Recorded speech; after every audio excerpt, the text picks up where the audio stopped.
Hi friends, ನಮಸ್ಕಾರ ಎಲ್ಲರಿಗೂ. ಹಾಗೆ ಎಲ್ಲರಿಗೂ ರಮ್ಯಾ ಮನೆ ಅಡುಗೆ ಚಾನಲ್ಗೆ ಸ್ವಾಗತ. ಇವತ್ತು ನಾನು ಒಂದು ಸಿಂಪಲ್ ರೆಸಿಪಿ ಜೊತೆ ಬಂದೀನಿ.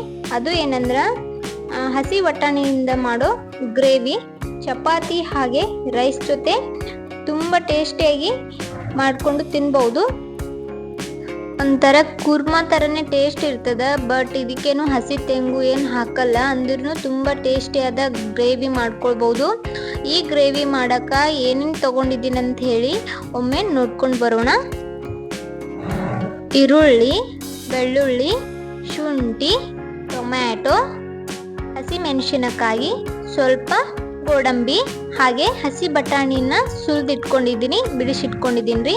ಹಾಗೆ ಮಸಾಲೆ ಖಾರ, ರೆಡ್ ಚಿಲ್ಲಿ ಪೌಡರ್, ಸ್ವಲ್ಪ ಜೀರಿಗೆ, ಒಂದೆರಡು ಚಕ್ಕೆ, ಒಂದೆರಡು ಲವಂಗ, ಧನಿಯಾ ಪುಡಿ, ಹಾಗೆ ಅರಿಶಿನ ಪುಡಿ, ರುಚಿಗೆ ತಕ್ಕಷ್ಟು ಉಪ್ಪು. ಇವಾಗ ಹೆಂಗೆ ಮಾಡೋದಂತ ಹೇಳಿ ನೋಡ್ಕೊಂಡು ಬರಮ್ರಿ. ಒಂದು ಪಾತ್ರೆಗೆ ಎಣ್ಣೆ ಹಾಕ್ಕೊಂಡು ಅದಕ್ಕೆ ನಾನು ಕಟ್ ಮಾಡಿ ಇಟ್ಕೊಂಡಿರೋ ಈರುಳ್ಳಿ ಹಾಕ್ತಾ ಇದ್ದೀನಿ. ಈ ಈರುಳ್ಳಿನ ನೀಟಾಗಿ ಫ್ರೈ ಮಾಡ್ಕೊಳಮ್ರಿ.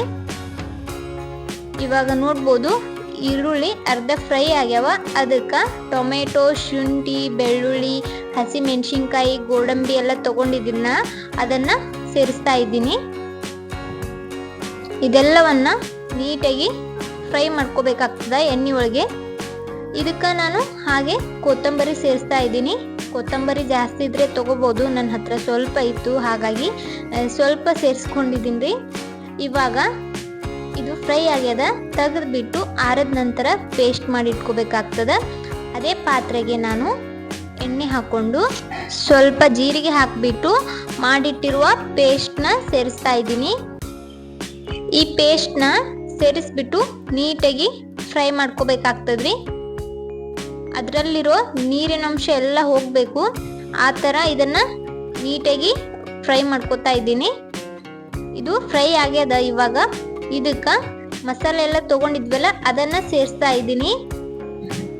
ಇವಾಗ ಮಸಾಲೆ ಎಲ್ಲ ಸೇರಿಸಿದ ನಂತರ ಇದನ್ನು ನೀಟಾಗಿ ಒಮ್ಮೆ ಫ್ರೈ ಮಾಡ್ಕೋಬೇಕಾಗ್ತದ.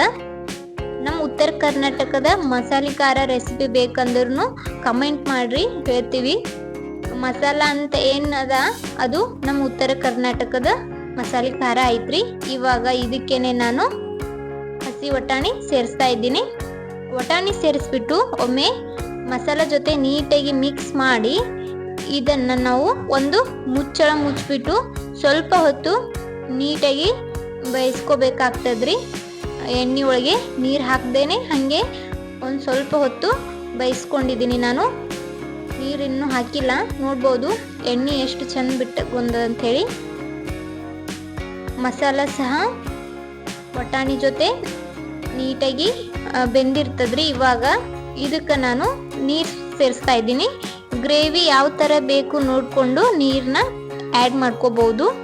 ತುಂಬ ದಪ್ಪ ಗ್ರೇವಿ ಬೇಕಾದ್ರೆ ಸ್ವಲ್ಪ ನೀರು ಆ್ಯಡ್ ಮಾಡ್ಕೋದ್ರಿ.